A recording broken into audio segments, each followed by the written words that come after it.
John Anik and Kenny Florian podcast. John Anik and Kenny Florian. I f***ing love them. I can't get enough of them. Let's hear that Boston next. Big jab there from Duffy, and Frank Mir is hurt now. Down goes Duffy, out cold. Frank Mir does it again. Rock'em sock'em robots here. Oh my goodness. Hyperbole. They're a couple of absolutely self-involved bullshit artists. Here are your hosts, John Anik and Kenny Florian. Headshot, bang. You know what it is, live on a Monday as usual. Ken Flo wearing the Anik and Florian podcast hoodie. I actually almost went hoodie today for perhaps the first time ever for me on the show because we're here in Connecticut. A little chilly. Turned the heat on today for the first time. Yeah, me too, man. A little chill in the Florian household right now. And look at you with the UNC Chapel Hill representing Bill Belichick. I'm not sure he's too liked right now after Saturday. Was it Saturday that they had the game?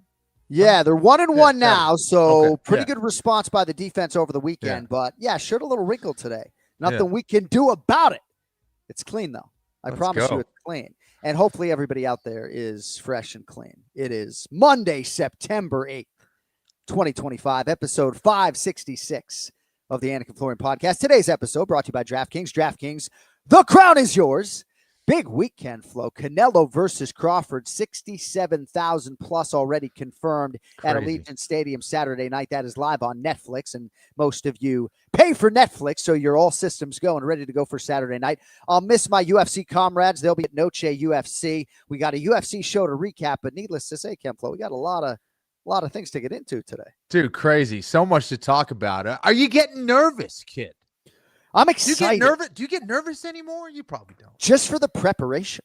Right. Just for the preparation, right? Like to my right here, I just have mounds of paper here to my right that I'm working through a research packet. But yeah, excited to step outside of my comfort zone. And hell yeah, dude. I've been using every recreational minute that I have to prep boxing when I'm not taking care of kids over the last 3 weeks or so. So we're ready to go. We're excited. Even last minute, though, not unlike the UFC front, as is the nature of combat sports, we have a new fight to begin the night. So at least one fighter that I did a pretty deep 3-hour dive on is not fighting. So lesson learned. Maybe you start at the back of the card and move forward. But a lot of good things coming up today. Andre Ward, the Boxing Hall of Famer, arguably the greatest super middleweight of all time, scheduled to join us here coming up live in 20 minutes on the Anik and Florian podcast. Ray Longo is in Las Vegas, Nevada for a last-minute opportunity. He's not fighting, but one of his guys is on Dana White's Contender Series tomorrow. So we'll check in with Raymond hopefully in about 30 minutes' time if he answers the call and has the cold brew in hand on the Pacific time zone today. But a lot to get into today. Ken Flo will also give you his predictions, of course, for all the Noche UFC fights, alongside Big Gun Brian Petrie, as well as a prediction on Saul Canelo Alvarez versus Terrence Bud Crawford. But we get into all the meat right now on the program. Headlines brought to you by Cuervo. Now's a good time to enjoy the tequila that invented tequila. Nassourdini Mavov over Caio Borralho in the main event. Ken Flo in Paris, France. We could talk about just how festive that crowd was, of course. I mean, certainly heightened the festivities. I am hopeful that I'll get the opportunity to go over there for a UFC live event, even if just as a fan and not calling it at some point in time. But it is the local Nassourdini Mavov by unanimous decision, Kenny. 49-46 times 2, 50-45 on the other scorecard. He was dominant, looks very much like the number one middleweight contender. He looked amazing, and the crowd was amazing as well. It sounded like a soccer game over there. But yeah, he was just on point. He clearly did his homework on Borralho. And I think a lot of it had to do with his ability to stop the takedown and then to have the confidence to march forward and stalk Borralho for the majority of the fight. And when that happened, he looked sharp. He was dominant. His counter striking was phenomenal. Didn't need his ground game in this one. I think he was perfect with his takedown defense, but he kept that aggression. And this is a different Imavov. This is a guy that is fed off of all that momentum, all that confidence, and he's looking very well poised to maybe be a champion in that division. And I know there's Khamzat Chimaev at the top, but I think that's a fight that's destined to happen. Yeah, he's fed off the experience, too. I mean, I remember Nassourdini Mavov coming into the UFC, and he was highly touted then, and he sort of been, I think, methodically built by the UFC, and he's handled most of these challenges. There's a lot of Bohalio angles that we'll get to, but this effort didn't necessarily leave people thinking that he is some live underdog in a championship setting against Khamzat Chimaev, and maybe he'll have to fight somebody like Anthony Fluffy Hernandez or Reinier de Ridder next. You just don't know. At this point in time, I think Imavov is certainly deserving. You turn back Israel Adesanya, you hand Caio Borralho, who was 7-0, his first UFC loss. I think he's maybe, if not, Lerone Murphy type undeniable with that particular highlight. He's pretty damn undeniable. Kenny, announcers were marveling all night at Imavov's hand speed. What do you think is his best attribute as he tries to take it forward one step to the Chimaevs of the world? Well, I'm glad you brought up experience, because I think that really was the difference here. Borralho certainly didn't have the same level of competition that Imavov has had. And I think that when you're able to fight a lot of high-level competition, you're going to learn a lot. And Imavov has been learning a lot. For me, I think it was just his ability to lead the dance for the majority of that fight. A lot of it was just keeping Borralho on the back foot. Anytime he was getting pressured backwards, he found a way to respond or counter and get right back into the fight immediately. And I think a lot of that had to do with his experience and the high-level guys that he's fought in the past, whereas Borralho really didn't have a whole lot of ability to adjust or adapt the way I thought he should have. A lot of that comes from experience, and for me, it was Imavov that had all of that and won the fight as a result. Yeah, just one step ahead. The jab was there. I just thought he looked great. And Khamzat Chimaev is lurking. We certainly have a big main event coming up between Anthony Fluffy Hernandez and Reinier de Ridder, but we sort of said going into this fight, 2-year championship setback for the loser, and that loser is Caio Borralho, Ken Flo.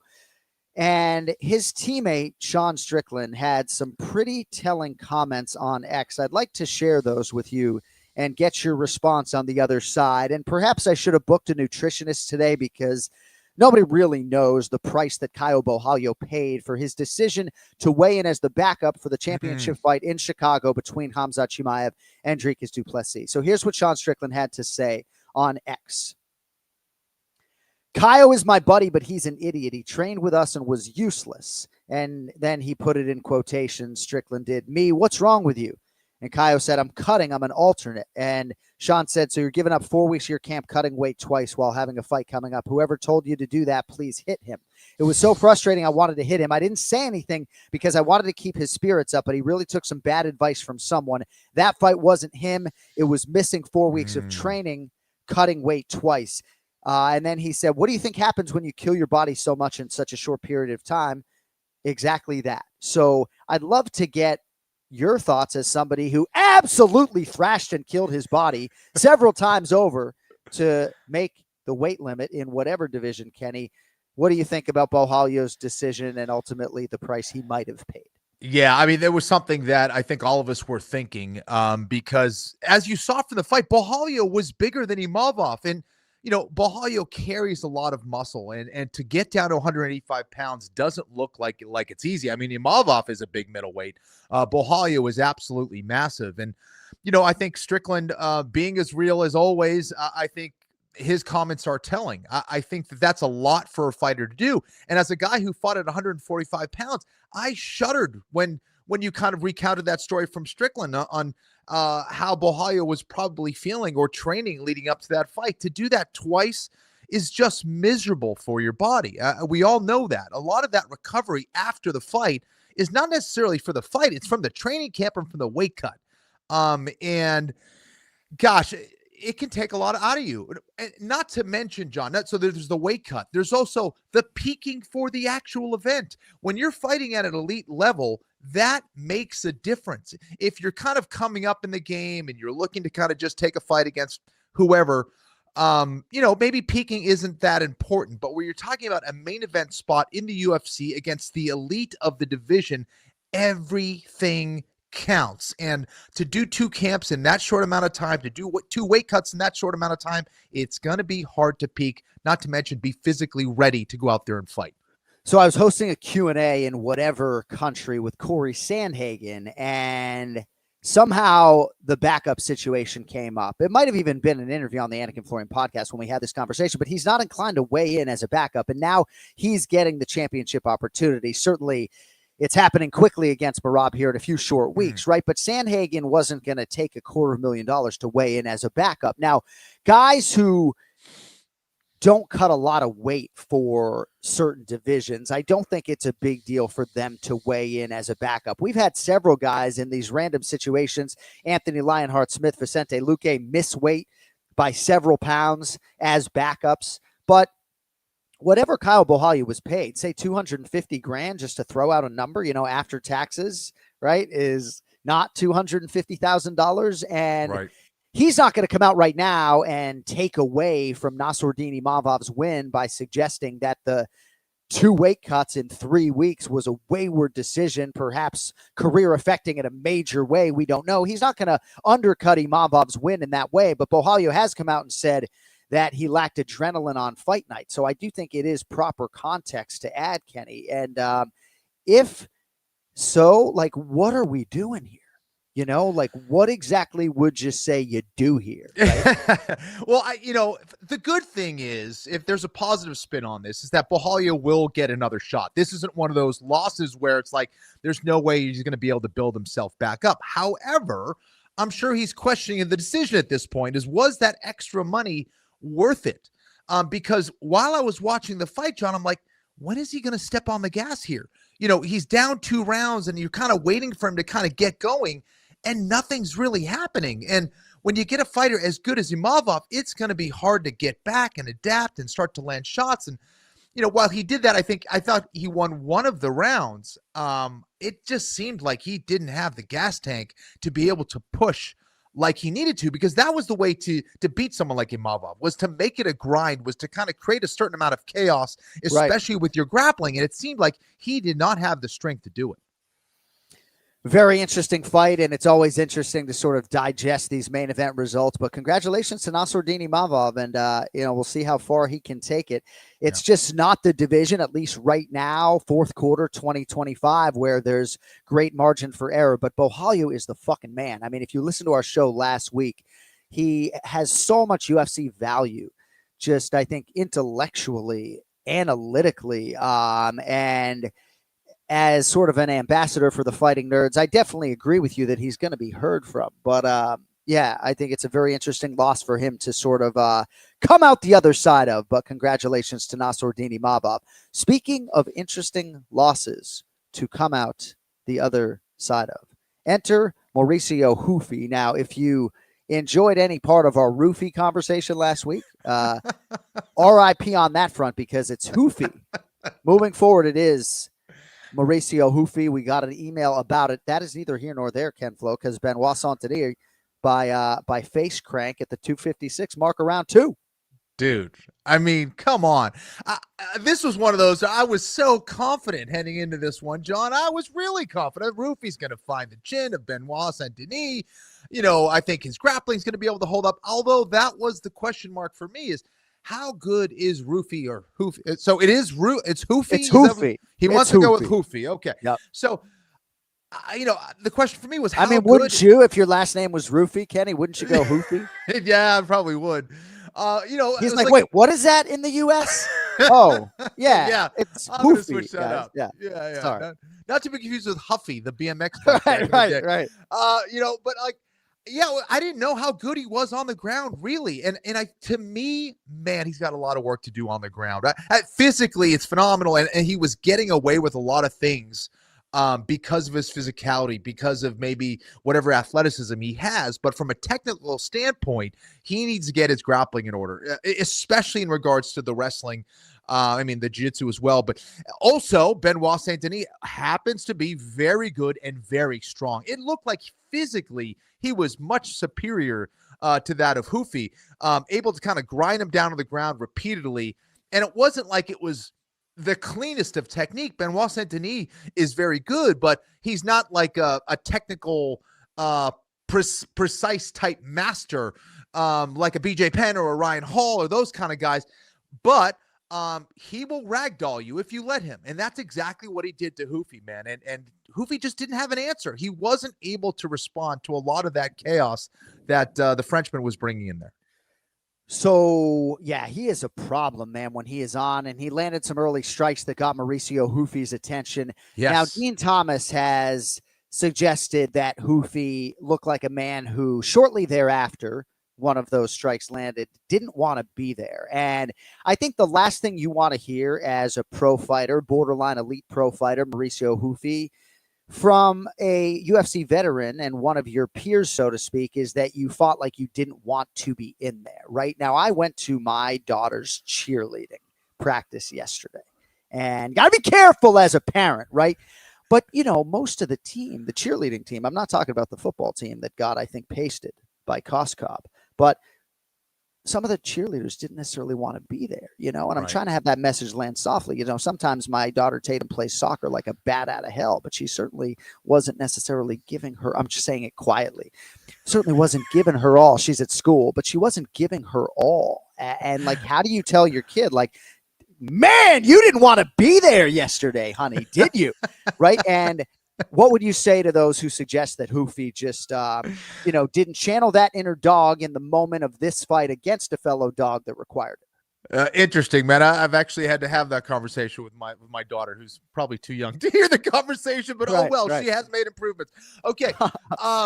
You know, I don't think that's a fair criticism, to be honest. And I love Dean, and I think that he's got a lot of experience, and who am I to judge that necessarily?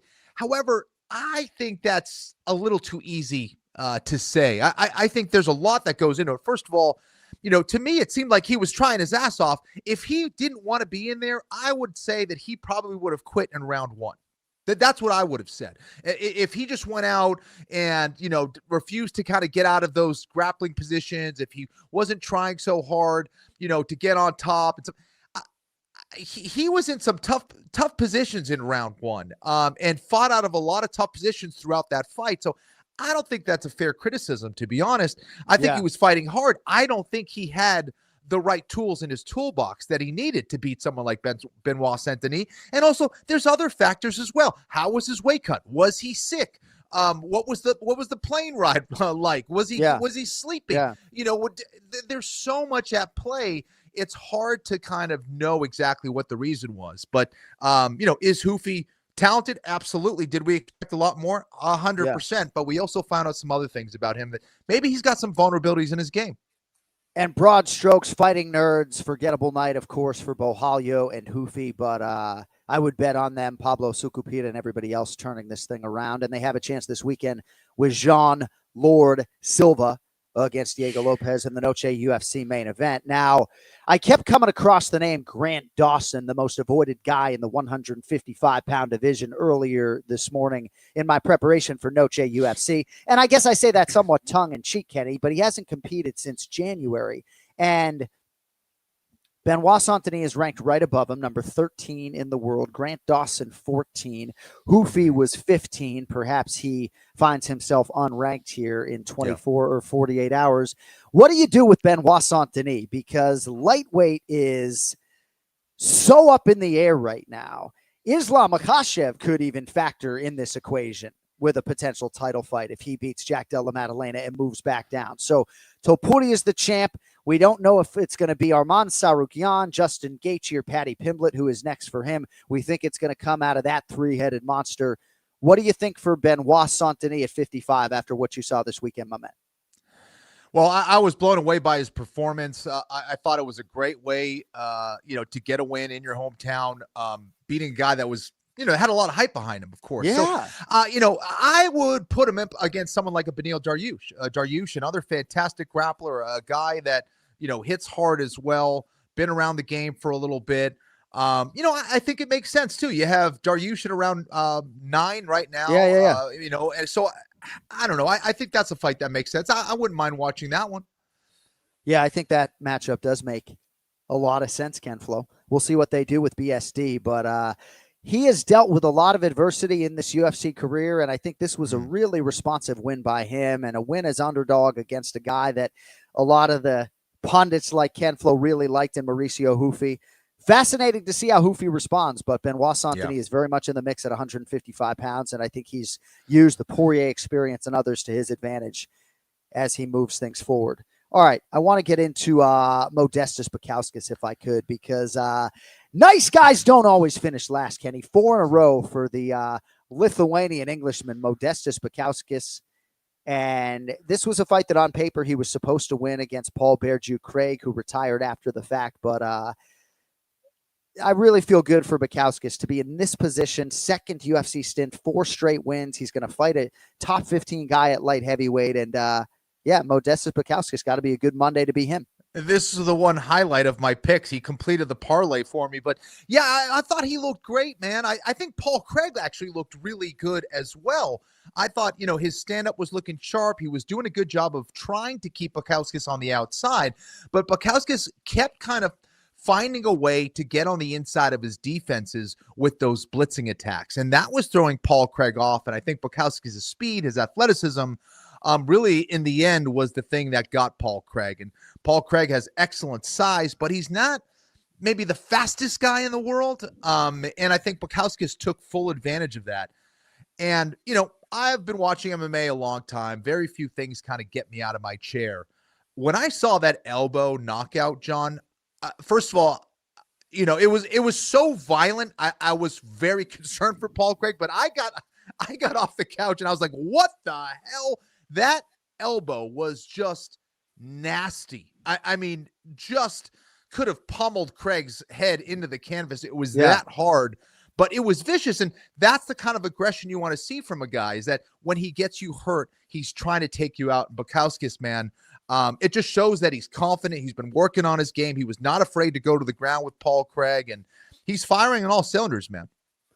Among the 3 names that he called out, Zhang Mingyang, who just lost to Johnny Walker, and Johnny Walker. I don't know if you have an appetite for Bukauskas against either of those 2 guys. He did also mention the name Alonzo Metafield. I'm not sure if Metafield is ranked. Must be, I guess, if Bukauskas is calling his name. But what do you think? I mean, I think the Johnny Walker fight, makes some sense. It's crazy to think about Modestas Bukauskas elevating himself into like a light heavyweight main event, right? I'm going to try not to cry, but you do get sort of attached to these guys, and his father is there every step of the way. Gintas Bukauskas, this was a guy who was in the United States, right?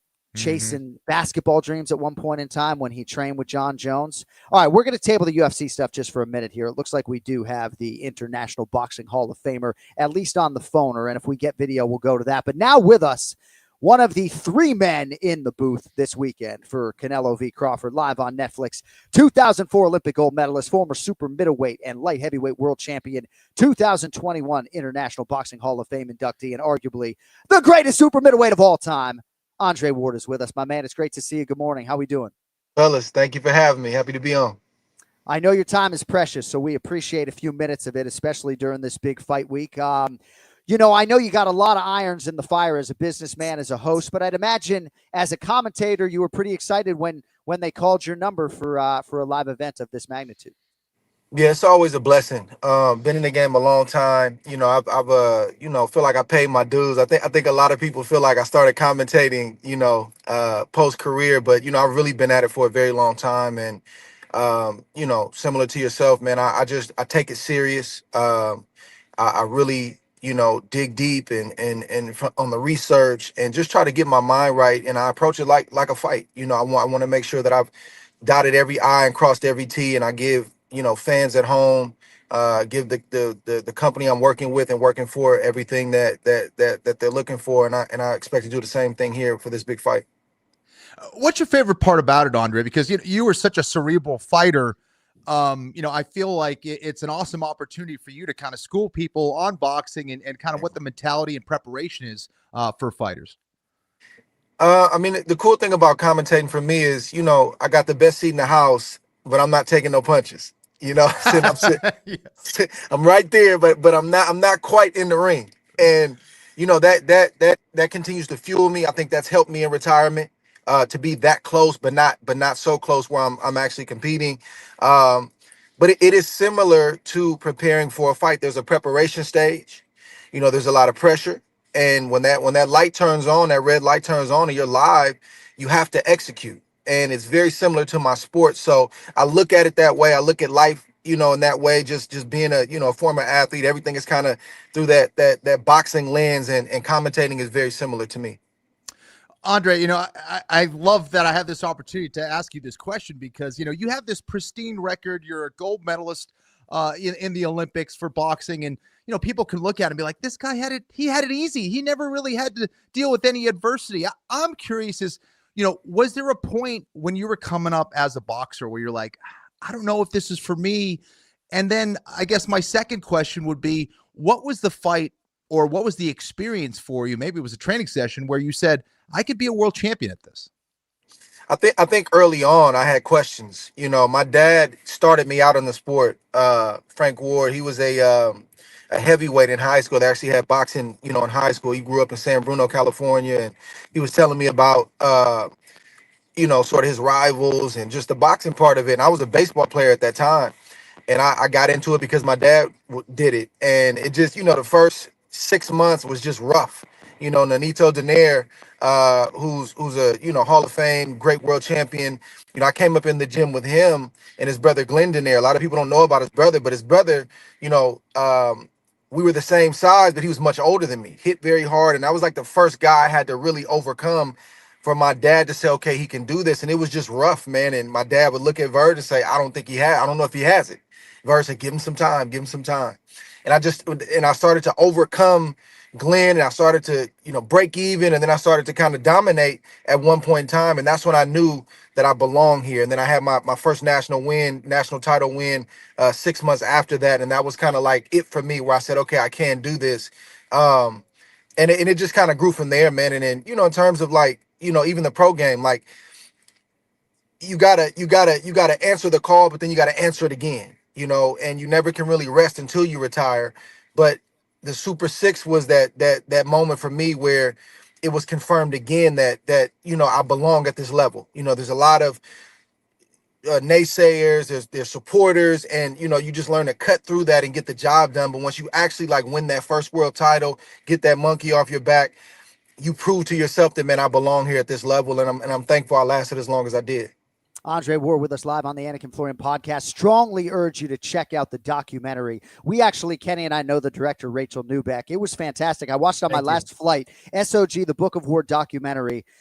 Really just great inside look at your dad and everything that sort of encompassed your boxing journey. I am, time permitting, going to ask you about a comeback. I know you get asked that every day, but I saw this clip with you and Bud today, and he says you still got it 8 years after your last fight. But in terms of this fight this weekend, right, you didn't have really any bouts of inactivity in your boxing career. You had one injury, I guess, that was pretty significant after the Chad Dawson fight. But one thing you can't speak to is some of Bud Crawford's bouts of inactivity when healthy. You were always fighting and seemingly in training camp. So that particular angle, I'm curious if you think that is an advantage for Canelo, going to Saudi Arabia, fighting at 6 a.m. and being in this more active competition cycle than the underdog Bud Crawford. I think Terrence has been active, with the exception of this last year. So I think he's been pretty consistent. The inactivity can go both ways. I've had some injuries throughout my career. I have, there was a moment where I was fighting a lawsuit and trying to get my business stuff together when I was active. And, a lot of people, the low hanging fruit is you lost 2 years.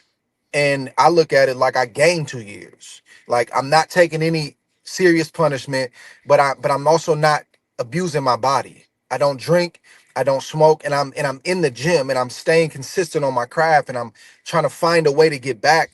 That matters. So you're resting, but then you're also working on your craft. I'm not getting 30 pounds overweight.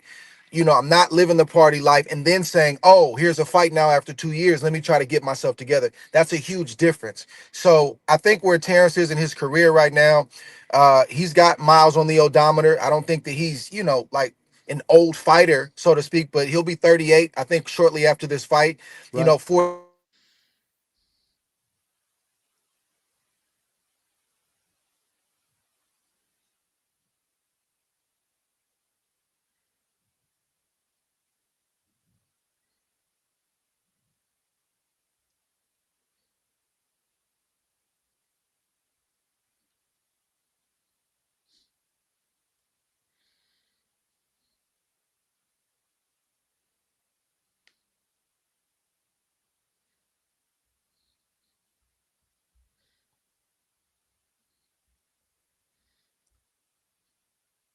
Kenny, you can chime in here. I think we lost Yep. the last half of that answer. Maybe you can unmute your mic, Andre, if it got muted.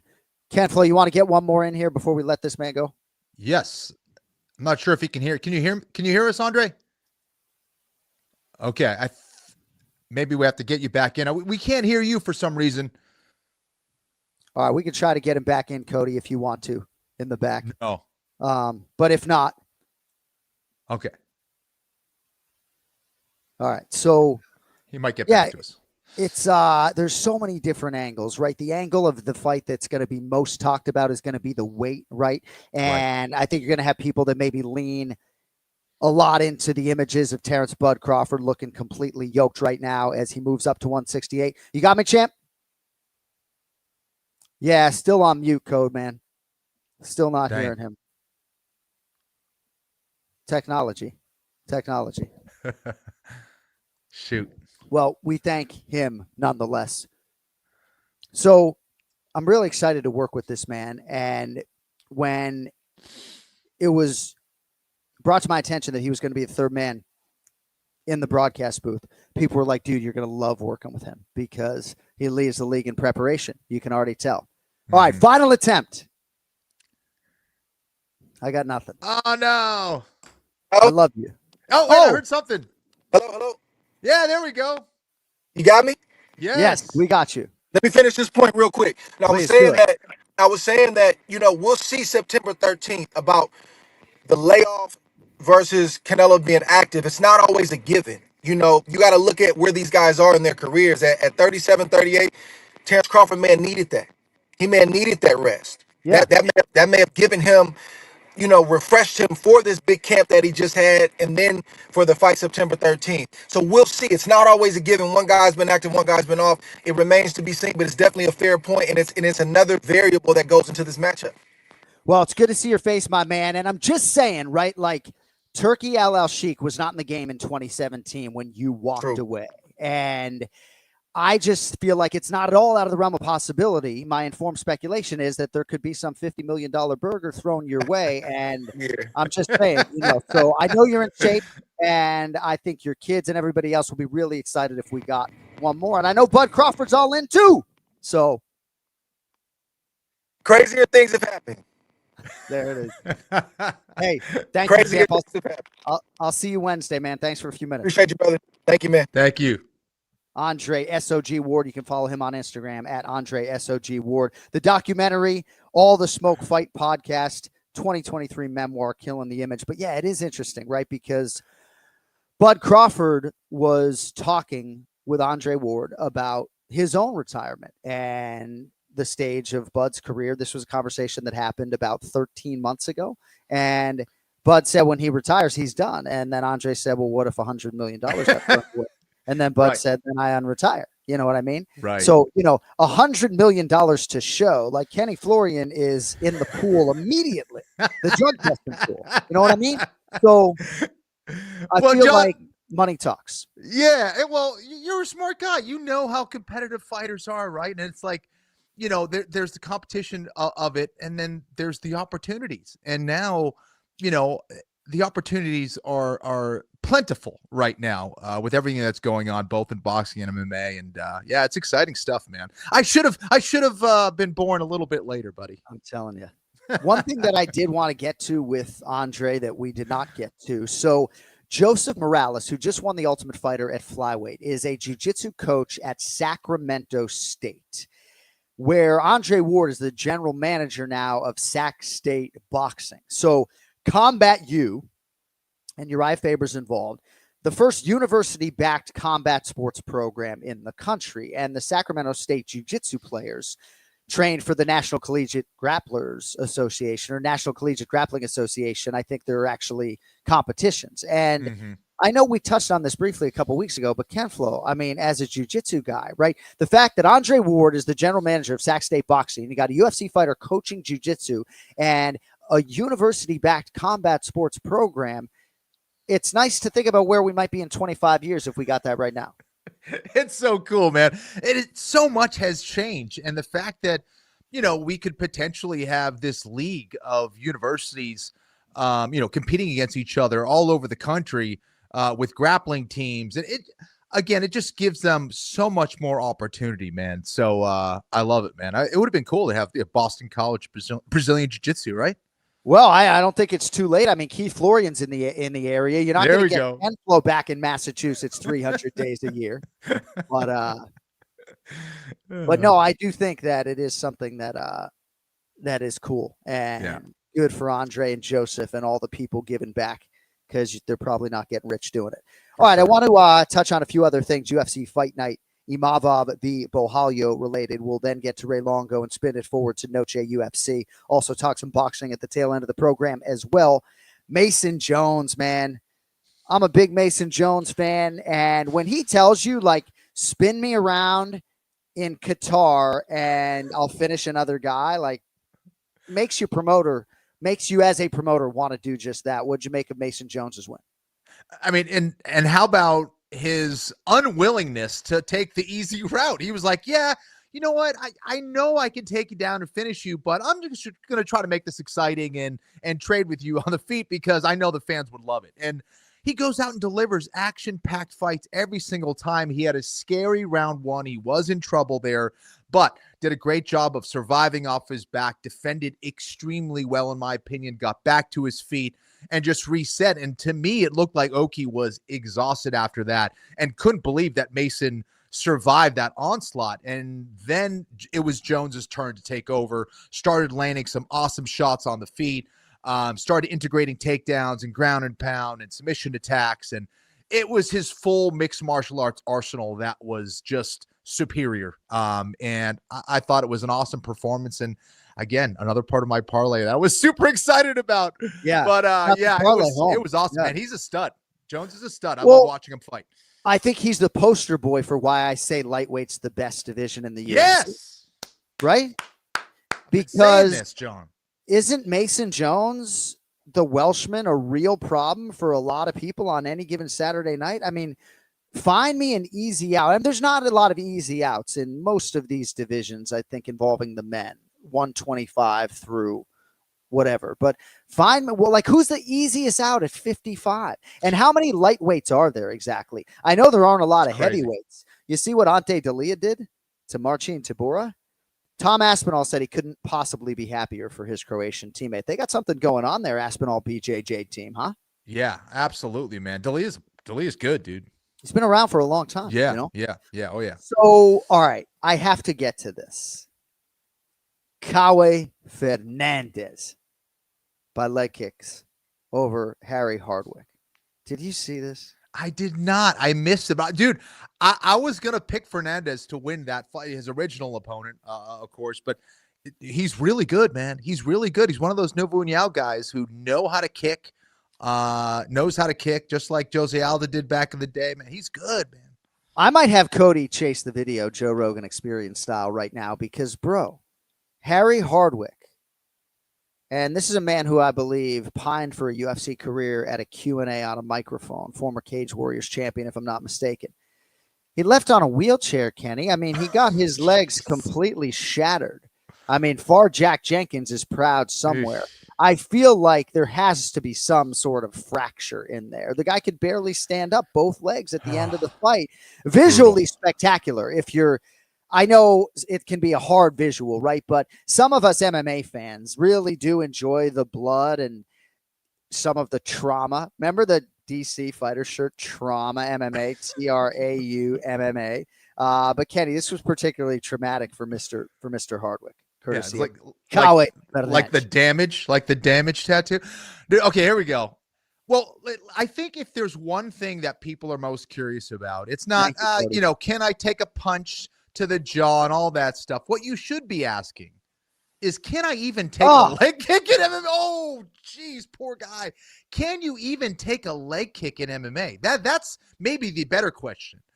And then maybe you can ask yourself if you can maybe, get hit in the face in MMA. But, when you're talking about shin on leg, whether it's to the calf or the quad, imagine taking a baseball bat, and obviously this analogy is often used, but it's basically that, John, is you get an MLB slugger across your leg. And if you can kind of not say ow or continue on your day and pretend like you're fine, then maybe you can do MMA. It's nuts, right? Yeah.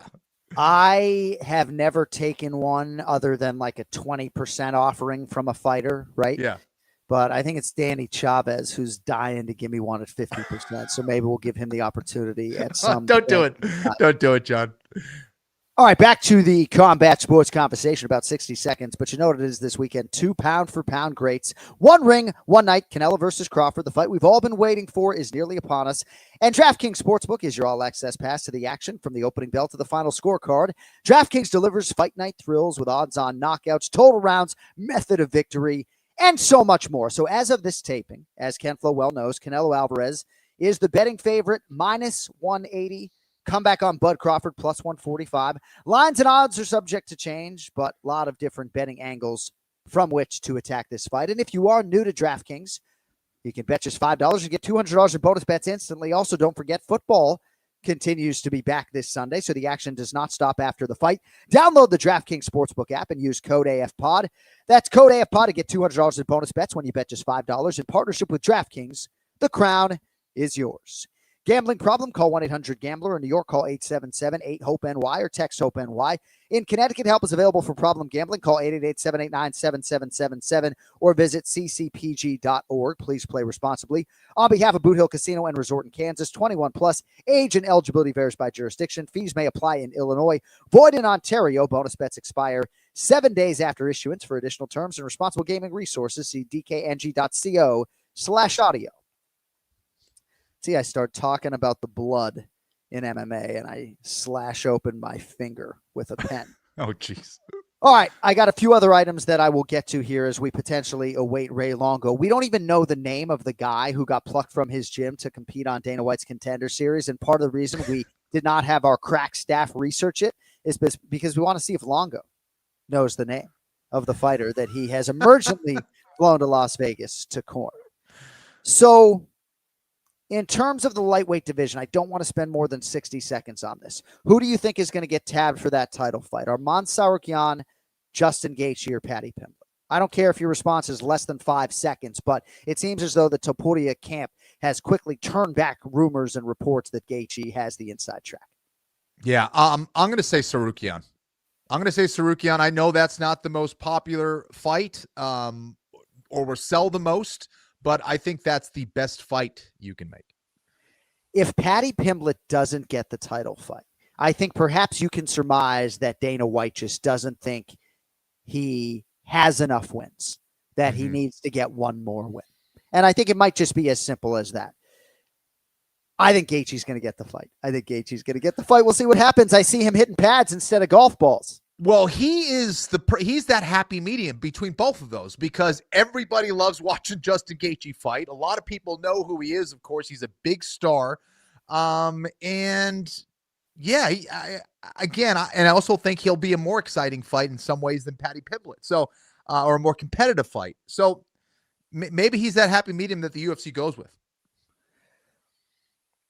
Tom Aspinall and Ciryl Gane got together for a press conference in Paris, one of the few places in the world where Tommy Aspinall will be booed. I mean, how revered is that man going to be, sort of using the John Jones situation to propel him, right? Like, there were some dark days for Tom Aspinall, and he still hasn't fought, mind you, right? He's been in camp for 700 days or whatever the fuck it's been. I know he fought Curtis Blades. But this man is going to be a rock star when he returns. What are your thoughts on Ciryl Gane's chances? The odds makers don't give him much. He has sort of talked about the grappling now publicly, and he insists that he's going to be ready for that if, in fact, the fight calls for it. How competitive do you expect that heavyweight championship fight to be next month? On the feet, as far as striking goes, I'm a big fan of Ciryl Gane. I think that he's extremely technical. He's very good at keeping guys on the outside. He has very good footwork. He's very athletic himself, one of the few guys that can pose challenges in that realm for someone like Aspinall. But we all know where his vulnerability lies. It's on the ground. It's with his grappling. And, of course, Aspinall, very, very good there, not only with his grounded pound and positioning, but with his submission game. And I think that's where Ciryl Gane is definitely going to have his hands full. But even in regards to speed, the speed of Aspinall is just insane for a heavyweight. But just to add another little perspective, John, I would say, now I agree with everything you said in regards to all the fans that are going to be behind Aspinall, but that could also lead to pressure. That could also lead to a lot of pressure for Aspinall. All eyes are going to be on him now. How he handles that is going to be interesting as well, because I'm not sure he really had that as much, since this Jones drama. I can't think of a more pressure-packed spot in UFC history. Yeah. At John Anik, oh my God, he's getting hyperbolic. But honestly, Kenny, right? Yeah. Just imagine Tom Aspinall, after all the John Jones business, gets knocked out by Cyril Gane. Weirder things have happened. Especially in this weird fucking sport, right? Yeah. Sport's crazy. It's crazy. Cyril Gane's really good. He is. But there is so much pressure, undeniably, on Tom Aspinall. But I just think he eats it. I just think he eats pressure. I just think he's the man. And but I think it's the most competitive heavyweight fight that we can put together, even if Alexander Volkov and his full back tattoo are richly deserving of this opportunity. So do you think we get John Jones or Conor McGregor at the White House, right? You get $500 if you can answer yes or no correctly, but one of them has to compete. And by the way, what are these reports? June 2026. How do we not do it July 4th, 2026 on that Saturday? I guess maybe that's asking too much. I don't know. Kenny, for $500, do you think one of those guys competes on that show? I do not. So they gotta have their number called for the show and also compete, right? Like you have to have their bout announced, but they also show up. Have to follow through. It looks as though Raymond Longo might be saddled up. Let's get to the Ray Longo. No, not yet. Okay, I have plenty to discuss. So yeah, Ray. So I think Conor might fight at the White House. So I don't know if John Jones regrets potentially, if this is true, turning down $30 million, or if he just really wants to be a part of something that is truly once in a lifetime. I think the White House is much more once in a lifetime than Sphere, right? Although Craig Borsari, my boss, might be like, dude, we're never fucking going back to Sphere. But yeah, I mean, I think you got a better chance of getting Conor than John. And, if Dana wants to lean into stubbornness and not put John on the card, because maybe he said 1 in a billion, then who knows? But I think maybe you see Conor McGregor. I just don't know if the Chandler fight is the one I want to see. It waits 7.5 to 8 years for the Michael Chandler Conor McGregor fight. Like, it's not a bout of consequence at this point in time. And I say that with all due respect to Michael Chandler. What, are you trying to cap the fucking Ultimate Fighter? I mean, what do we know? Wouldn't you agree that if Conor McGregor fights at the White House, it's Nathan Diaz? Oh my goodness. That would be crazy. Listen, I think at this point, you kind of have to make a fight that makes sense. And I think that the Nate Diaz fight would make more sense than the Chandler fight. And, both those guys, huge names. Although John Jones, out of all the fighters that I've seen, he's got the best Trump dance. So he's got that going for him. Yeah. So, but at this point, you could go McGregor Hoofy. Hoofy's no longer on this championship trajectory, right? Yeah. They're mirror images. I see a guy on a championship trajectory right now. Look at this guy. I see a guy on a trajectory to death right now. The hell's the matter with you? I swear to God, when I talked to Cody, I thought the time was flipped the other way. I go, you got to be kidding me. I got off the plane at 1. You sound like crap, Ray. What's going on, man? Horrible. I just got to Vegas. Okay, all right. But I took the late flight, and then it got delayed. And I was like, oh, this ain't going to be good. Whatever. So Cody demanded that you wake up to do the podcast. If you're ever in a situation like this, you can come on the show in the latest possible window of our taping today. Let me finish, if you don't mind. You can come on the show in the latest possible window, or just tell us to pound sand. Now you're making me feel badly that you had to set an alarm clock for this stupid show. No, I got the weigh in anyway. So I got the weigh in, and I got another interview. So I got to get up anyway. What's the other? I'm all here. What's the other interview? Look at this. Oh, hey! Last shirt in the drawer. Hey, look at that. What's the other media you doing later today, huh? I got to do something for the UFC with Sarah, and I don't know what it is. Something with I don't know if I should So- even say, but that's a show for or it's something that they put together. He's giving me some ammunition, Kenny, right? It's something that they're putting together. Okay. Oh, no, Yeah, it's something good. Nothing crazy, but I don't Okay. know. What else? What do we got, guys? Talk. Well, no, I was on Wake me up. I was on Matt Serra's podcast last week, and he said, you see Ray more than I do. And I said, oh, you can come crash his Ray Longo minute anytime you want. Yeah, he won't But do it's that. Yeah. Yeah. No, he said he would love to. He's done it a lot. Right. What do you mean? But no, wake Oh, up out there. Welcome to Vegas, Raymond. Nice. But you did his podcast, though. I didn't even know that. Did they air it yet? I think they did. But yeah, no, he was Kenny, bemoaning did you the see fact. Why would Kenny watch me on UFC Unfiltered? He wouldn't be caught half. Oh, I thought you. Oh, we lost you. Oh, We I thought lost you him. did that. But that's where I got you. Sorry about that. I thought you did his podcast. Oh, no. I did the UFC Unfiltered podcast. Oh, I got you. All right. All right. So it's good to see you. Thanks for waking up. Yeah. We won't take much of your time. I do have some would you rathers, time permitting.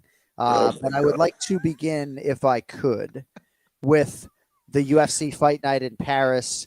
Nassourdini Mavov, Benoit Saint-Denis. Just like to sort of wind you up and let you go if there was anything that was a major takeaway for you. The major takeaway for me was I thought Rufy was almost a lock in that fight, and that guy went through him like he didn't get the message that he was supposed to lose the fight. You know what I mean? But it's not even not that he lost, it's the way he lost. Like, Right. I mean, look, I think at the end of the day, that guy goes back, he makes the adjustments because he's definitely a super talented guy. You could see that, but he was just looking for one shot, Kenny. And his timing was good. It just wasn't enough. Never put together a combo. I think he got caught with that head kick first, and it kind of set the tone for what was coming, which was, like not complete chaos, but he just walked him down, man. Man, when you're intent on getting what you want, that's the way it looks, So that fight blew me away, really. That fight blew me, because I was pretty high on Rufy. I thought he had all the makings for like a big talent, but you can't be incomplete in this game. Holy crow, that was crazy. Right. I'm with you on that, man. I was taken by surprise as well. Ray, what do you think about Imavov? And was that enough for you to say this is a guy that could potentially beat someone like a Chimaev? I mean, it was look, I honestly, I'm going to tell you something. I only saw a couple of rounds of the fight. Okay. So but what I saw was all striking, and, that's not going to work with the other guy, if he can get back to his feet 5 times, but I think we thought Drickus was going to do that. It's going to be the same thing. There's nothing in that fight that would lead me to believe it's going to be any different. Right. Maybe the footwork could play into it, or he's got more, he's got quicker hands. I mean, he definitely looked good. He's sharp. Can he stop the takedowns? The question for you, can right? He stop the takedowns? Yeah. I mean, and I thought, Drickus was going to do way better in that department, and he really just got squashed. So yeah, I think it's the same fight. Hey, I wanted to talk to you just briefly, if I could, about Modestas Bukauskas, but more in just a bigger picture in terms of like a fighter being valiant and determined and focused and dealing with a time in a career where maybe you think you might have to go do something else to make money. Modestas Bukauskas had a devastating knee injury. He was cut by the UFC, and now he's won 4 in a row in the light heavyweight division. His dad's there every step of the way, and I think for me, this is like the best part of the job that I get to do is seeing a guy like that maybe is on the brink of having to go get a 9-to-5 job and now might make some real money in the UFC. And I just think it's great. Listen, if what you're saying, the way you phrased it is fantastic, but will he make real money? I don't know the money he's making now. This is the tricky part for these guys. Sometimes you're better off getting a 9-to-5. You know what I mean, at the beginning, because what if you're going to make, so he has one big payday, and then he doesn't fight for a little bit, and he's get, like, again, when you add it up over the years, I mean, you got to make real money in this sport to, like, not avoid that 9 to 5. Those 9 to 5 guys with a pension and they do really well. They got benefits. It's at the end of the day, they always boil down. I look at it now because I'm older. I look at guys that, well, I didn't even think he was lighting the world on fire. The guy's set for life. You know what I mean? He's doing what he wants to do. So it's a really tricky part for these guys. I'd really have to know what he's making. You know what I mean? And I mean, if he got cut from the UFC and he's back for 4 fights, I don't think he's got a good contract. It doesn't sound like to me. So he has to break into like the top 5 to do what you're talking about, I believe. And I could be 1,000,000% wrong, but that's where it gets tricky. I think it's really important balance that you're offering up. Yeah, so it's like you have like for the guys starting out, what are they getting? 12 and 12, 14 and 14. You know what I mean? You have a win, you have 2 wins, 3 wins, and then maybe a loss. You go backwards, and at the end of 3 years, you average it out, man. You could have been making that money. Yeah, no, I guess I just feel very like tricky. Modestus was at a really dark, bad place, and now he is not only able to prolong the dream, but maybe really realize the dream. Get ranked and potentially main event. It's just sort of cool to see. Yeah, that would be beautiful. That's all. That would be, and again, John, we're talking from guys that live, New York, you're in, Connecticut, where, you might be somewhere else in the world and maybe the money is good. I'm just saying for right. Here, no, of course. It's very, very tricky because I see these guys and then you say, all of a sudden you're going to be 37 years old. You got to get a job. And, I just moved to the New York border from South Florida, so I know exactly what you're talking about.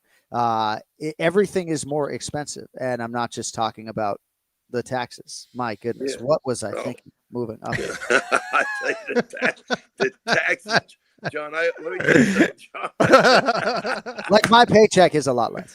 I'll tell you right now, I hope the property taxes aren't as bad as they are on Long Island. You're screwed.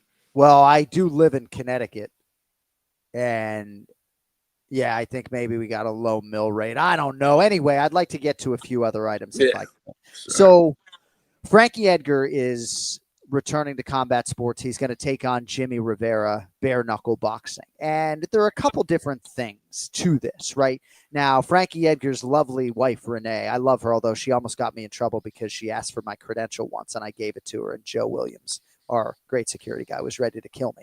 But Frankie, I guess, in terms of his family, maybe some people had some reluctance when he decided that he was going to do this. But I wanted to get both of your thoughts on this, right? Because the financial part is like, I don't know what Frankie's getting paid, but hey, if they're giving him, $350,000 to go fight Jimmy Rivera, it's hard to realize that money elsewhere, right? Yes. With a podcast or commentary or a gym or these other different things. But then there's also just the competitor. And Frankie Edgar's the ultimate competitor. And he might just want to go box Jimmy Rivera after a few years away from the game, right? So, Kenny, there could be 2 people in your head talking to you and Ray. But Kenflo, I'd like to start with you. I mean, not to psychoanalyze Frankie's individual decision, but it's just hard stepping away with finality.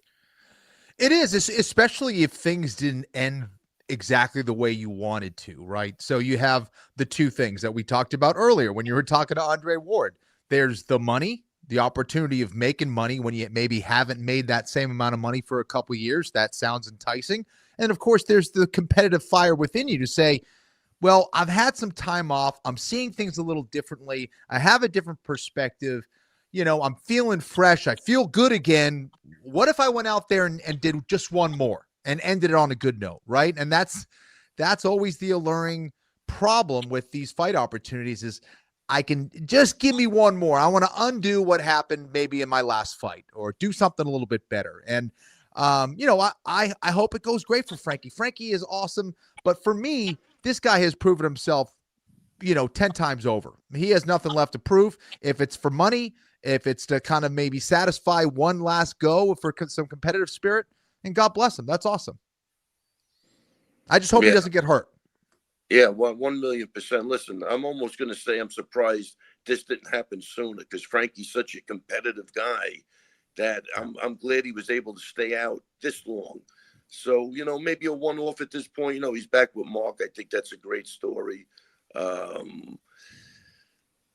Yeah, I mean, these guys, like, you don't know if they're fighting for the money or if the money was too enticing where they have to say no. But I think just to switch gears, I think you were talking Andre Ward today because that's a guy that was grounded, and he's a guy to listen to because he got out of that sport happy as hell. And I don't even know, he probably could have made a shit ton more money, but it gets to a point where you really need that internal dialogue, and you got to be grounded to really step away. I went through this with somebody in the gym, Sarah, after the Lytle fight. That was it. He made the choice, and he never looked back, and he wasn't going to do it. I think there's guys that lead by example in this category that I think are worth talking to and listening to. Andre Ward, I mean, I watched that documentary. Yeah. I was blown away by that guy, very intelligent, good speaker.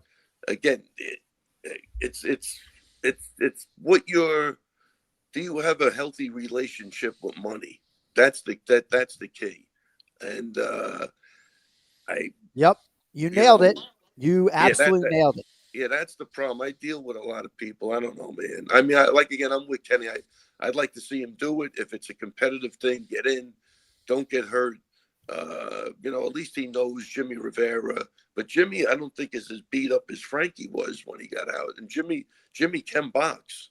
But it makes sense, right? It's like two guys from the New York, New Jersey area. Yeah. It's not like they're Frankie's not fighting your old, undefeated pro boxer and you know what I mean? It's a fight that makes more sense. So to me, I don't have so much of a problem with it. If that, they're just not wearing gloves is all, right? They're just not wearing gloves, right? It's just bone on bone is all. Hey, Andre Ward, real quick. Ray, he's going to be in the broadcast booth for Canelo Crawford.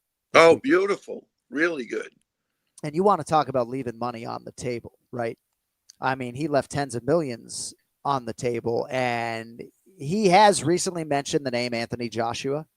Love you, Andre. Hopefully I'm not speaking out of school, but no, he mentioned the name Anthony Joshua, and how much could Andre Ward make singularly for that fight against Anthony Joshua in the current climate in boxing? I think a lot, right? Yeah, and what put him in that position, John, is he walked away when he walked away, so he could get big money coming back. It's just like I'm sure Khabib could get. Imagine if Khabib wants to fight, what people would be willing to pay him. But again, when you're content with your life and if 10 million in net worth is enough, right? I mean, I think Khabib might be 50, 60. Khabib's like, for Khabib, I just think that I do think it has to do with your relationship with money, but I think that Andre Ward in 2022 wasn't necessarily thinking about it, and now his friend Bud Crawford's probably getting 70 million to show. Yeah. Why not? He definitely did the right thing with his body, it looks like. Yeah. I say Andre Ward is super intelligent. He's a really good fighter. I think he could set himself up for one big payday, and I don't think there's a downside. So tell me about your last 48 hours or so. I'd imagine you were not expectant that you would be in Las Vegas right now. And I wasn't expected to be in Las Vegas right now. So Freddie got the call. Freddie Vidal or Vidal? How do you pronounce it? Vidal, I guess. But I call him Freddie V, obviously, because I can't pronounce anybody's name. So everybody has to get a nickname. Ken Flo, J.A. So tell us a little bit about Freddie. What happened? You got the short notice call, wheels up? Very short notice. I'm going to say it was last Sunday because I took Freddie and a couple of guys to the hills to run the hills. And it wasn't guaranteed yet, but somebody had fallen out. And I guess his manager had called him and, he wants to jump on the opportunity, So he's a really good kid and I'm excited for him. So we all just jumped on a plane and came in. That's the last 48 hours. Last week it started by Tuesday, I think he was gone, and then we started booking our flights. And where do they have you right now? Where are you staying? I'm at Palace Station. Yeah, you are. Yeah, you are. If anybody wants to come over and stab me. Well, you just asked me what I'm wearing too. No, but Hey, can I have 2 more minutes with you? Sure. Would you rather see John Jones or Conor McGregor compete at the White House? Conor McGregor. Wow. I mean, okay. That is not very patriotic of you. Well, patriot. What, the other guy's a patriot? No, I'm joking. That's the wow. Ray, would you rather get your wisdom teeth pulled or your butt cheeks pierced? Now, the piercing you can take out right away, so it's just some temporary pain. Yeah. Pierce my butt cheeks. I don't think I'll feel a thing, John. Right. Yeah, there you go. I bet. Just numb. Hey, Kenfo, I would get my butt cheeks pierced and then just take it out. Just deal with the pain as opposed to the wisdom teeth and the gauze and everything else. Kenny, do you not have an answer to the question? You know what I think? The embarrassment, though. You guys should get your butt cheeks pierced together. That's what I think. Like Siamese twins. His right cheek to your left cheek, and then you could stay together like you want to be. You'll be happy. There's no denying that would help us in our pursuit of happiness. You've thought of this before. I think you've thought of this. Oh my gosh! Just this morning, but a lot this morning I have thought about doing that. That's my question. Would you rather get your butt cheeks pierced or your butt cheeks pierced to Ken? What is it, John? Oh my gosh, I'm crying. Get this guy out of here. The first one, no, I can't let him leave yet. The first one, I don't want to get not with Kenny. I do it by myself, and then I'll take it out. Really? Kenny, what about you?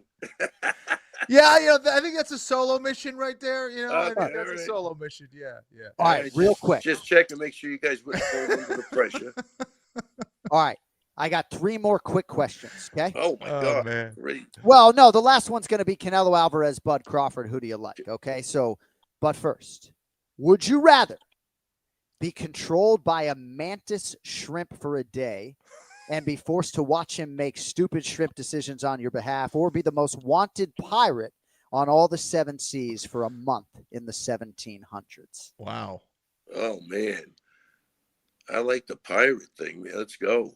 Yeah, you'd be in your element. I was always wanted to be a swashbuckler. Let's do it. And you sound like a pirate today. I know. Can I go get a drink of water? Yeah.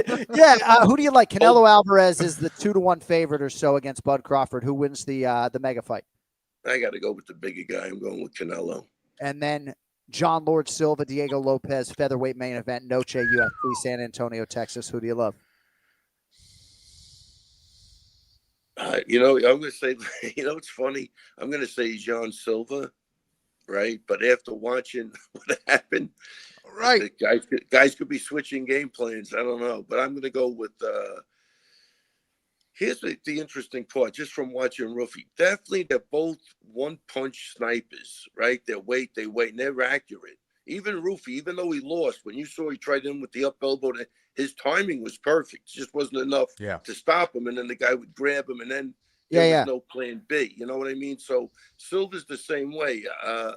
Ken Lopez pressure him. He takes a good shot. I don't know. I'm excited for that fight. Yeah, it's a great fight. I'm going to say that Silva's on a good roll. The other guy's got way better experience with people. I don't know. He's got the better fights. I don't think it's after watching this week, I'm not as sure as I was last week. Yeah, that's well put as usual. Hey, thanks for making time for us, buddy. I know it's been a challenging couple days. All the best on Tuesday night.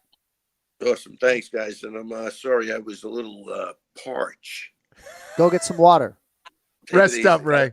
I'll talk to you guys. Man. Take care. Bye-bye. Pleasure's ours. Ray Longo Minute. Still unsponsored here on the Anik Florian podcast. I don't know that there's that connective tissue there with Jean Lord Silva and Mauricio Rufy in totality. I mean, Jean Lord Silva will choke you the fuck unconscious, among other things. I think he's the better grappler out of those guys for sure. I think his grappling's a bit different. And I think his striking's a bit different as well. So, yeah. All right, well, we're about 10 minutes or so away from these guys making main event predictions. But before we get there, fall is here, folks. Crisp air, football, maybe a bonfire or two. But if you're like most guys, you're still putting in hard work. And yeah, that means sweat. Still don't need to let body odor sideline you. MANDO deodorant plus sweat control is for real working guys, formulated to stop odor before it starts. And it doesn't mask odor with overwhelming fragrance, so you can tackle anything from the job site to tailgating with confidence. Don't mask it, MANDO it. The sweat control deodorant stick continues to hold up for me. It is wheels up with me to Las Vegas here shortly, and even in the heat of this long summer. Also, remember, you can put MANDO everywhere. Pits, packages, feet, skin folds, back, knees, everywhere. And right now we got a special offer. As always, new customers get 20% off site-wide with our exclusive code AFPOD at shopmando.com, shopmando.com. You can find MANDO at Walmart and Target, but for the best deals, you know what it is, shopmando.com with code AFPOD. MANDO starter pack is perfect for new customers, comes with a solid stick deodorant, cream tube deodorant, 2 free products of your choice like mini body wash and deodorant wipes, and free shipping. And as a special offer for listeners, new customers get 20% off site-wide with our exclusive code. Use code AFPOD at shopmando.com for 20% off site-wide and free shipping. shopmando.com. Please support our show and tell them we sent you. Mando's got you covered with deodorant plus sweat control. Say goodbye to sweat stains and hello to long-lasting freshness. Always fresh to death on a Monday or any day. Big gun Brian Petrie. What's up, BP? How we doing, boys? A little under the weather, I apologize for my voice, but we're battling today. All right, well, we will rifle through some of these predictions. We appreciate you joining us in whatever condition. What does your Saturday look like with these 2 back-to-back live events, Canelo versus Crawford, coming up after Noche UFC? Is this like, hey, Erica Petrie, like you're going to take care of the kids today or what? That's every Saturday, babe. That's every she knows every Saturday. Usually she works the morning. She'll do like weddings and stuff. You know, she does hair, so she's really good at the hair, so she'll do wedding parties. She's home by noon, and then she takes the kids. They do whatever most of the time, and then it's just me and my TV. So, yeah, we're rocking. Well, hopefully you and the TV have your health this weekend. Today's main event challenge for Noche UFC is presented by DraftKings. DraftKings, the crown is yours. We will predict one preliminary fight today in the strawweight division. Tatiana Suarez, minus 425, Amanda Lemos, plus 330. So this is not the featured prelim, guys. There will be 2 prelims after recent world title challenger Tatiana Suarez competes in San Antonio. I'm not sure if this speaks to a promotional expectation as to how this fight might play out, a promotional expectation that wasn't fulfilled in terms of her performance against Zhang Weili. I don't know how intentional this is, but very surprising card spot, Bri, for Suarez. Didn't have much for Zhang Weili, perhaps a more handleable challenge here against another former title challenger, Amanda Lemos. Who do you like? Yeah, really weird card spot. I thought, I don't want to say it's a punishment by the UFC, but she was very flat in her title performance. I mean, she landed 12, 13 strikes. She stuck in there 5 rounds. There was moments she could have maybe quit or whatever, gave up, but she didn't. That's a learning experience. I'm still high on Suarez. I think she's going to rebound well here against Lemos. I think Lemos is working on her grappling. She took Lucinda down 3 times, would not let Lucinda up, basically grappled the entire fight. So she's working on that part of her game, but this is a specialist. This is a female that's been wrestling and grappling her whole life. She has a nasty guillotine choke. She has other submissions as well. Yeah. I think Suarez is going to be bouncing back here. I think hopefully she comes in, in my opinion, hopefully she comes in a little pissed off. Like, what? I just fought for the title. I'm on the prelims now? Okay, I'm going to go out. I'm going to take a fucking neck home with me. The number's a little wide for me, if I'm being honest with you, because I do think Lemos is a viable contender. So the line on Suarez is not attractive. However, I do like Suarez in this fight. Yeah, Kenny, I think the betting line speaks to Lemos' age. She's 38. She's in fantastic shape, but I do think that is reflective in the number. She did also fight Zhang Weili for the title in our native Boston, Massachusetts. That was back in 2023. And she's 2-1 since. Wins over Mackenzie Dern, Yasmin Lucindo, more recently at UFC 313. Interesting fight here at strawweight, Suarez and Lemos. Ken Flo, who do you like?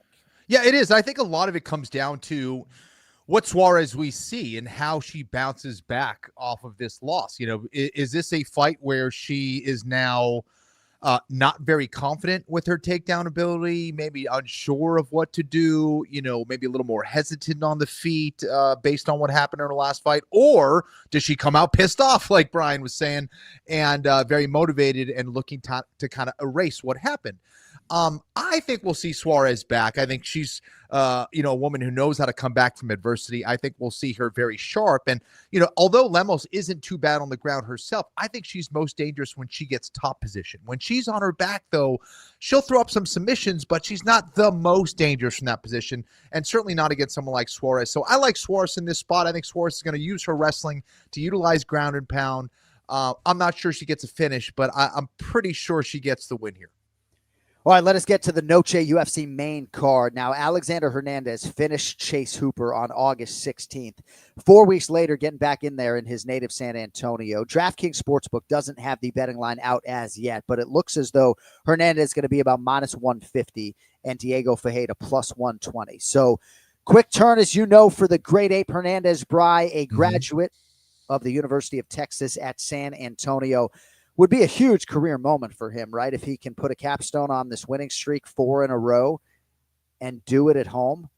What do you make of this one at 155, BP? I like this fight. And yeah, I hadn't looked up the line yet, John, when you were sending them, but I priced them about minus 150, minus 170, especially after his last performance against Hooper. The biggest concern for Alex Hernandez is his mind. Can he get out of his own way, right? There's a moment there where he played the villain card, and then Donald Cerrone kind of was like, okay, you're not that guy, pal, right? And he kind of had to readjust. He switched camps and everything, and he's a talented guy with some real power. I mean, the Chase Hooper punch was flawless. His movement was really good. He would not let Chase Hooper swarm him and get a hold of him. And I was dead to wrong, however you say that on that fight. And for Diego is a little bit older guy, but he's exciting. He's got good ground game, good grappling, good stand up as well, but he's a little bit slow. Like, he puts combinations together, but they're not the fastest in the world. And I think Hernandez likes the pot shot, real big load up shots. And I think that's going to clip Diego here. I see a fun fight. I like the low number on Hernandez. As long as it stays that low, he gets over 200, I start getting a little worried. However, I like Alex Hernandez here. Ken Flo, Diego Ferreira is a man. He is 40. Hernandez is 32. Pretty strong career for Ferreira. 10 UFC wins, good strength of schedule. What do you make of him here? Slightly the underdog against Alexander Hernandez. I like Ferreira, but both of these fighters are a little inconsistent to me. I think it's a good sign that Hernandez is finding more success as of late. I think his last fight was at 145. Yeah. No, 3 in a row now at 55. Oh, okay. All right. Sorry. So yeah, I think, he fighting at 55 again, when he's fought at 145, it seems like obviously he's getting more consistency now fighting in this division. But Diego's a problem. I think Diego's certainly going to be the better grappler. If he's able to take this to the ground, I think this is where Ferreira can really win this fight. I think his best bet at doing that is probably up against the cage and pressuring and trying to wear down Hernandez. But Hernandez, it seems like he's taking things more seriously. He's coming in better shape. He's coming in better prepared. I think if it stays on the feet, the majority of this fight, if it stays on the feet, I think Hernandez wins this. If it goes to the ground even maybe once or twice, I think Ferreira can finish him. So I like Ferreira here. We don't have a line on this fight as of right now, right? We don't see anything here? Nothing on DraftKings Sportsbook, but it figures to be pretty close. Yeah, I'm going to lean the way of Ferreira. I like Ferreira in this spot. I think he might surprise Hernandez, who's doing a pretty quick turnaround here. And Ferreira local to Texas as well. All right, middleweight division. Kelvin Gastelum minus 265. Dustin Stoltzfus is plus 215. So KG, still just 33 years of age, making his 25th UFC appearance. He was outpointed by Joe Pyfer at UFC 316 back in June. Brian, nice to see him get back in there 3 months later. What are your thoughts on the matchup here against Stoltzfus? Yeah, I like the activity. I like that he fought a huge 85er and was like, hey, I'm going to go to 70. I don't want any of that wishy-washy bullshit. Stay at 85. Turn around quick. You're 33 years old. Let's go. He looked pretty good in that third round against Joe Pyfer. You know what I mean? He did not give up. He got clipped, but he looked good in that third round. Stoltzfus is kind of he can strike a little bit, but he wants to get you on top. He wants to get you down. He wants to get you on top. His grappling's very strong. He has a win over Joe Pyfer. You guys remember he slammed Joe Pyfer on his arm. Strong, good grappler. Cardio is still kind of a question mark. He is pretty durable. He has been finished, but he does have a nice little chin to him. I like Kelvin here, though. The line's a little high for me. I think Kelvin's a little more flowy on the feet. I think that left hand is going to find her home numerous times. And I think Kelvin, if he leans on his wrestling, his anti-wrestling, I should say, to keep this fight on the feet, I think he's gonna get a nice little knockout here. It's been a while since we've seen a Kelvin Gastelum knockout, so I'm kind of hoping the books open up pretty wide for that one. But give me KG by knockout. Ken Flo, the German Stoltzfus, just 3-6 in the UFC since that win over Joe Pyfer on the Contender Series. Lost to Nursultan Ruzaboyev back in May. He's alternated wins and losses spanning his last 6. And how about this from my research this morning? Kelvin Gastelum hasn't been this big of a betting favorite since 2017 against Vitor Belfort and Michael Bisping. So speaks to KG's strength of schedule. Seemingly on paper, winnable fight here against Stoltzfus. Ken Flo, your thoughts? Yeah, I think so as well. You know, Stoltzfus certainly doesn't have the experience that Gastelum has when you're talking about high-level guys. But Stoltzfus, he's a grinder, man. You know, I think he's a hard worker.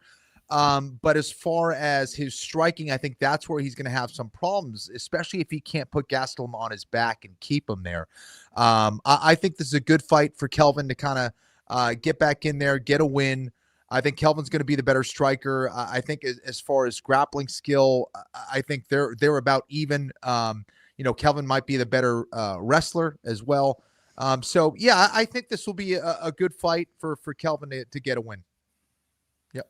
All right, that brings us to the lightweight division. Jared Flash Gordon. Make it a move, Bry. He's the minus 278 betting favorite here against Rafa Garcia, who is plus 225.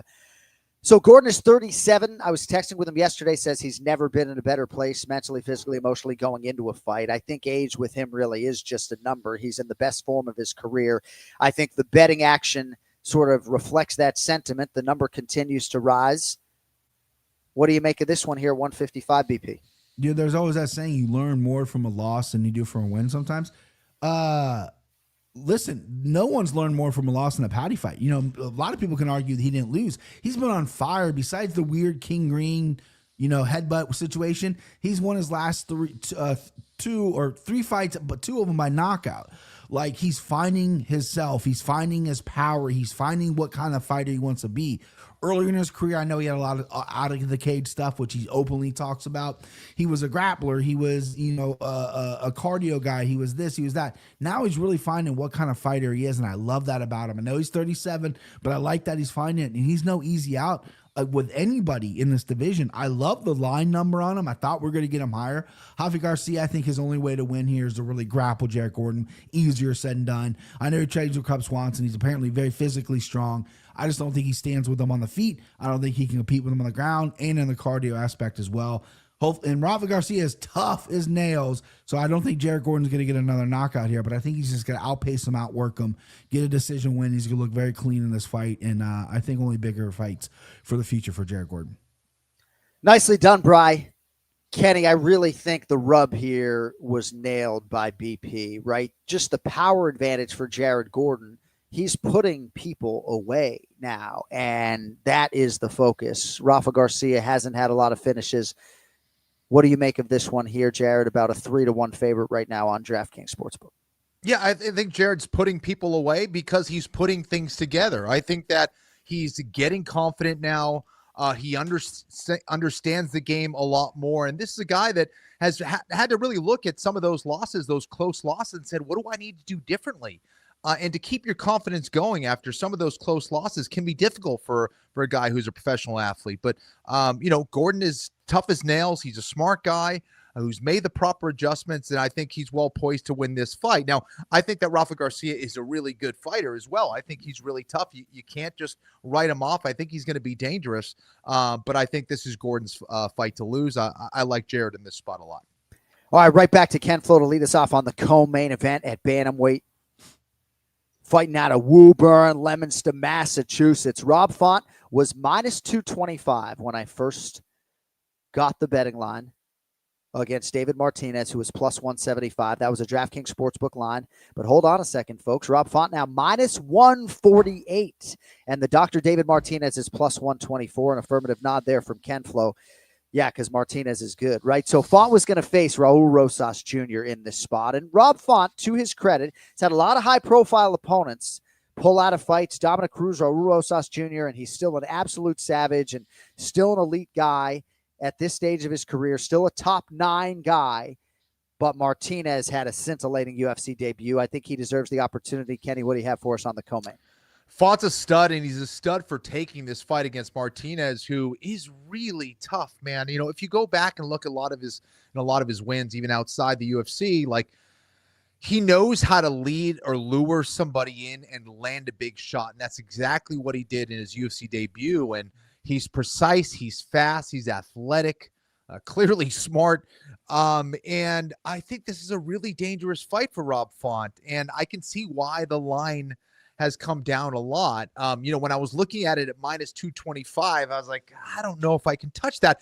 I think, you know, I like Rob in this spot. I do like Rob because of his experience. I think this is a big fight for Martinez. Now, he could come through because I do think he's that talented, but I like this version of Rob Font right now. I like the fact that he's way more disciplined. He comes with excellent game plans now. He's executing extremely well. He's a guy that continues to get better in all aspects of the game, has some momentum. So I like Rob Font in this spot, despite it being a very difficult fight, or he's got a lot to lose anyway, I should say. But I do think there's some value still on Martinez, but I want Rob Font to win. It'd be nice to see one of the hometown guys get the win here. And I just like that Rob's been changing things up and been committed to be a better martial artist all the time. So give me Rob. Of course, that Firas Zahabi connection as well. Yes. So I just don't know, Bri, how many bantamweights, number 9 in the world, would accept a fight against a 12-1 David Martinez, 1-0 in the UFC, the way Font has here. You think he wins? I do, and I was really I thought Kenny was going to go against his mass boy there, because Martinez is a handful. However, this reminds me a lot when fought Adrian Yanez. You know, Yanez was coming in hot, knocking everyone out, and Rob Font's like, yeah, I have some takedown issues, but I got nasty hands, nasty boxing. Right? He is hittable. He can get put down. He'll get back up, but his boxing is clean, crisp. And, yeah, I love this fight for Rob Font. I like this fight better than Rojas Jr. Rojas Jr. is a grappler. He was going to stick on him. You know, they're going to really have to adapt a game plan for that. And I love that Rob is now with Faraz, obviously one of the best MMA minds in the world. I think Rob is going to be on point in this fight. I think he's going to be sharp. I think it's going to be a close fight, but I think he has the edge, obviously in experience, and just a little bit more with the volume coming second and third round as well. I think that's going to be a big thing here. Look out for the first round's going to be a nail biter, right? First round's going to be good. Second and third, I think Rob's going to take over. We're looking at a decision win here. All right, that brings us to the Noche UFC featherweight main event. 10th ranked Jean Silva minus 258. Number 2 ranked Diego Lopez plus 210. Here comes the Lord of the Underground trying to pick up his fallen Fighting Nerds teammates, Kyle Bohalio and Mauricio Hufi. Lopez, of course, trying to respond in kind to the title loss to Volkanovski. Amazing main event, Kenny. Very much could be a title eliminator. Lerone Murphy is going to be watching intently and hoping that John Silva does not knock Diego Lopez's head from San Antonio to Dallas. What do you make of the featherweight main event? Ultimately, we'll need a pick. Ken Flo, go ahead.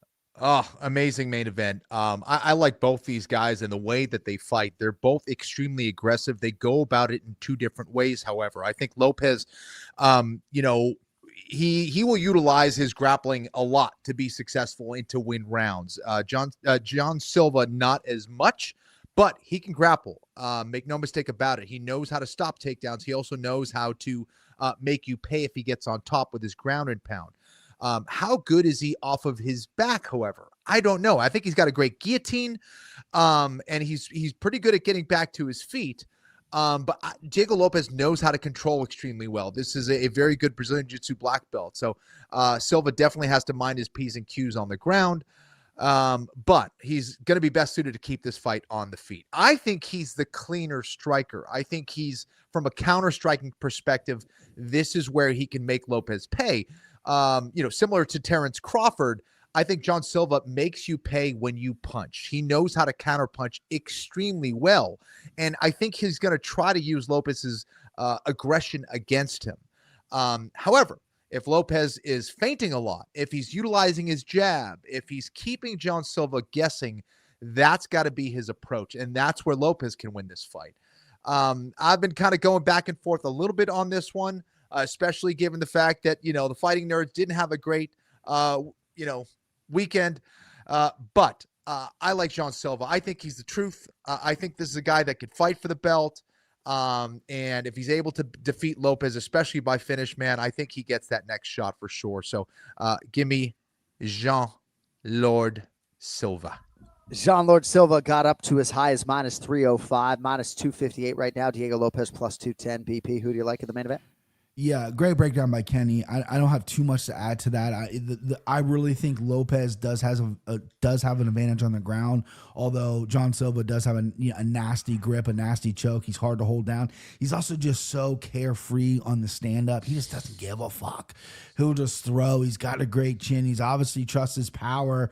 The one issue that I have that I'm going to see get brought up, you're probably going to hear it ad nauseum, is let's see if he can nail that weight, right? Let's see if he can get 145, 146, obviously. Let's see if he can nail that weight, because Diego Lopez is going to get on weight. Diego Lopez is not a small 45er. And I think Diego is going to take the fight no matter what, because he's a stud. But I like Diego in this spot, actually. I'm going to go opposite Kenny. I need to chase some dogs here. I think Diego's got a great chin on him. I think he's got some good heart. He proved that he can go 5 hard rounds with one of the best featherweights in the world, Alexander Volkanovski. The fight wasn't going his way, but towards the end of that fight, he really kept pushing, never gave up on himself. This is a guy that took a fight on 2 hours' notice against Dan Ige. He's a savage. He's a warrior. He looks absolutely shredded as well, a fight that he wants. And this is tough for me because I try to separate capper and fan. My favorite fighter to watch currently in the UFC right now is John Silva. I think this guy is absolutely must-see TV. But when you're looking at the numbers, and I'm down 1 billion points, Diego Lopez at this juicy plus 210 on DraftKings Sportsbook right now, I can't pass it up. I think he's a high-level guy. When you get a high-level guy with big number, with a good chin, and a good ground game, I'm going to take it. So, yeah, give me Diego Lopez. And quickly, Brian, before we get to the predictions. Yeah. I will be in Las Vegas for the Undisputed and Ring Magazine Super Middleweight Championship fight between Canelo Alvarez and Bud Crawford. Canelo's minus 180, Terrence Crawford plus 145. Do you have any sort of convicted feel on the main event? Oh yeah. I don't cap boxing, like I don't do it on my show, but I do it. I bet on it, right? I do it myself. I just don't put it out there. And I was watching tape all weekend, and I really, I was 50-50 on it because of the size. The size was getting in my head a little bit, but then I'm like, you know what? No, it's Bud Crawford. This guy's mean in there. If you look at all the championship caliber fighters that are out there that are high level like Bud Crawford, there's not many that have the finishing percentage this guy does. He finishes fights. You look at Canelo Alvarez, where the idea in the boxing world is he's maybe taking his foot off the gas. He's collecting huge paychecks. He's not the aggressor that he once was. You looked at his 2 fights ago against Edgar Berlanga, if I'm pronouncing his name right. Berlanga, yep. Yeah, couldn't get him out of there. Berlanga got knocked out his fight after Canelo. Before that, Jamie Munga couldn't get him out of there. He gets knocked out after that. It's like, where is Canelo in there? Is he just boxing? Where's the power? Where's the aggression? Terrence Crawford's a mean motherfucker when he gets in there. He's mean. He smiles at you. He talks to you. He switches stances. He might be a little undersized, but I absolutely love his speed. I love his boxing prowess. I love his IQ. He's a little bit older. He's going to be 38 like a week after the fight or 5 days after the fight. So currently 37 when he fights. But I like Terrence Crawford plus 145. I think what he's currently is. I love the dog. I'm backing the dog on that. I love Terrence Crawford. Give me Bud. Kenny, I feel like the public is split on this fight. A lot of people falling on both sides of it. I do believe Canelo Alvarez is meaner than he is being given credit, and certainly has that savagery in him as well. But ultimately, Ken Flo, we'd love a prediction on the big boxing match this weekend. I'd love to give one. I'm not sure if I'm right, but I'd love to give one. I think that this is the kind of fight that is, I hope, brings out the best in someone like Canelo.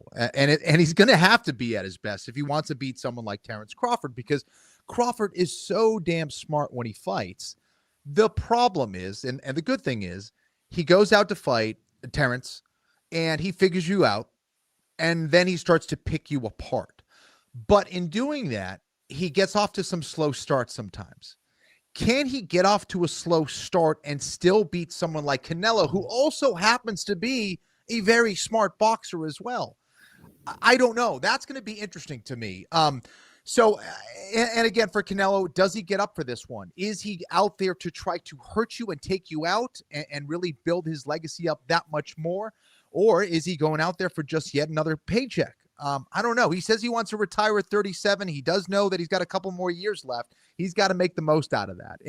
And you know, I think that the power of Canelo and the fact that, you know, for Crawford to come back against a larger guy like Canelo, it's going to be extremely difficult. And I think Canelo's chin is going to be able to hold up, where some of the other guys were, you know, when Crawford was kind of the bigger guy in some of the other fights, I think his size kind of came into play a little bit. I'm not sure his power is going to be enough to take out someone like Canelo or hurt him, or to maybe start stealing round after round after round after maybe losing the early part of the fight.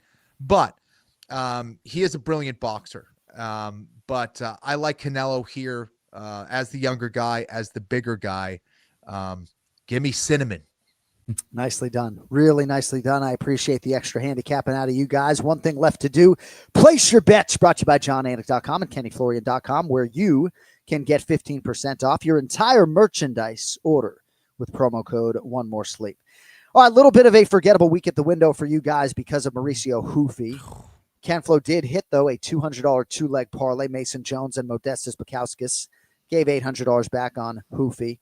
Ken Flo's year-to-date still in the black, plus $657.11. And we're not going to give you Petrie's figure. You can figure that out yourselves. We don't need it. But we're giving you guys $3,000 to spend because we have two major combat sports events. So without further delay, BP, 3Gs, who do you like? Yeah, so real quick, this is just kind of how my betting is going on this show.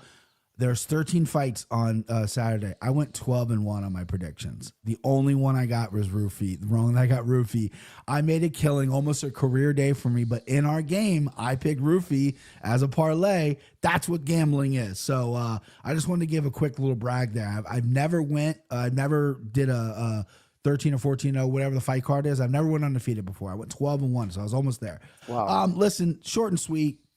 You know, I'm chasing dogs. I'm chasing Kenny, who's the big dog in the yard right now.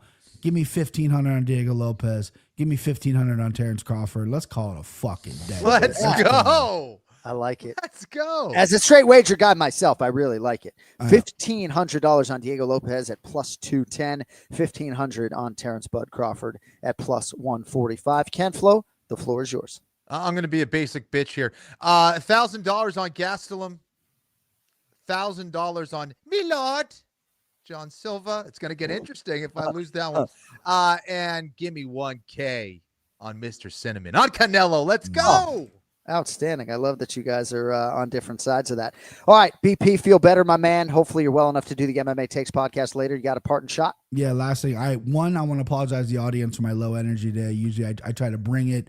I am on the Elvis needs to sing tonight medicine. I crawled myself in there, so I do apologize for that.